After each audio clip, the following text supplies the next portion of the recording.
ত্রয়োদশ সংসদ নির্বাচনের হাওয়া এখন দেশের প্রতিটি কোণে। চায়ের দোকান থেকে শুরু করে ড্রয়িং রুম সবখানে এখন ভোটের উত্তাপ। শিশু থেকে বৃদ্ধ, খেটে খাওয়া কৃষক থেকে শুরু করে শৌখিন কবি, সবার মুখে মুখে এখন আগামী দিনের হিসাব নিকাশ। আর এই নির্বাচনী ডামাডোলের মাঝে নিজের চিরচেনা ঢঙে মুখ খুলেছেন লোকসঙ্গীতের মহাতারকা আব্দুল কুদ্দুস বয়াতি। তার এক একটি কথা যেন ধারালো তীরের মতো বিদ্ধ করছে এক বিশেষ গোষ্ঠীর দ্বিচারিতাকে। সোমবার রাতে নিজের ফেসবুক পেজে একটি পোস্ট করেছেন কুদ্দুস বয়াতি। সেখানে তিনি লিখেছেন, গানকে হারাম বলা দলটাও গানে গানে ভোট খুঁজছে। যদিও তিনি সরাসরি কোনো দলের নাম নেননি, কিন্তু তার এই একটি বাক্যেই তোলপাড় শুরু হয়েছে সোশ্যাল মিডিয়ায়। নেটিজেনরা বলছেন, লোকসঙ্গীতের এই মহাতারকা ঠিক জায়গায় ঘা দিয়েছেন। যারা একসময় গান বাজনাকে অপছন্দ করতেন, তারা এখন নির্বাচনী প্রচারণায় মানুষের মন জয় করতে সুরের আশ্রয় নিচ্ছেন। এই বৈপরীত্যটাই বয়াতি ফুটিয়ে তুলেছেন তার সহজ সরল ভাষায়। আব্দুল কুদ্দুস বয়াতির এই সরব হওয়া অবশ্য নতুন কিছু নয়। দেশের যে কোনো সংকট বা পরিবর্তনের সময় তিনি তার বাউল মনের কথাগুলো মানুষের কাছে পৌঁছে দেন। 1992 সালের সেই কথা মনে পড়ে, যখন কথা সাহিত্যিক হুমায়ুন আহমেদের জাদুকরি ছোঁয়ায়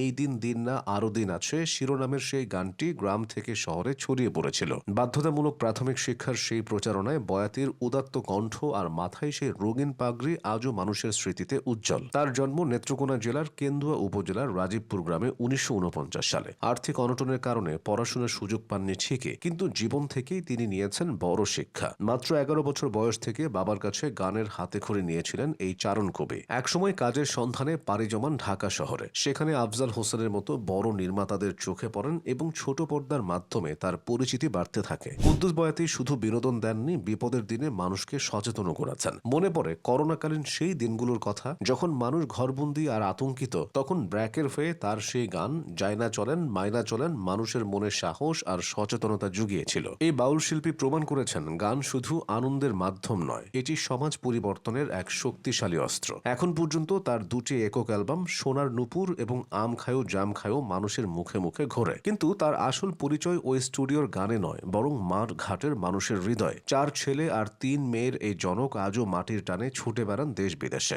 যেখানে লোকজ গান বা জারি সারির কথা আসে, সেখানেই কুদ্দুস বয়াতি একটি অপরিহার্য নাম। নির্বাচনী ডামাডোলে কুদ্দুস বয়াতির এই ফেসবুক পোস্ট এখন টক অফ দ্য কান্ট্রি। যে শিল্পীরা আজীবন সুরের সাধনা করেন, তাদের কাছে গানের মাহাত্ম্য অন্যরকম। আর যখন সেই গানকেই কেউ নিজের স্বার্থে বা ভোটের প্রয়োজনে ব্যবহার করে, অথচ আদর্শগতভাবে গানকে ঘৃণা করে, তখন একজন বাউলের মনে কষ্ট লাগাটাই স্বাভাবিক। বয়াতি তার পোস্টে সেই কষ্ট আর ক্ষোভেরই বহিঃপ্রকাশ ঘটিয়েছেন। ত্রয়োদশ সংসদ নির্বাচন হয়তো শেষ হবে, জয় পরাজয়ের হিসাব মিলে যাবে, কিন্তু কুদ্দুস বয়াতির মতো মাটির মানুষের এই কথাগুলো ইতিহাসের পাতায় রয়ে যাবে। যারা সুরের অমর্যাদা করেন অথচ প্রয়োজনে সুরকেই ঢাল হিসেবে ব্যবহার করেন, তাদের জন্য এই এক বাক্যই যথেষ্ট ছিল। লোকসঙ্গীতের এই মহাতারকা আবারও প্রমাণ করলেন, তিনি কেবল একজন শিল্পী নন, তিনি সমাজের দর্পণও বটে।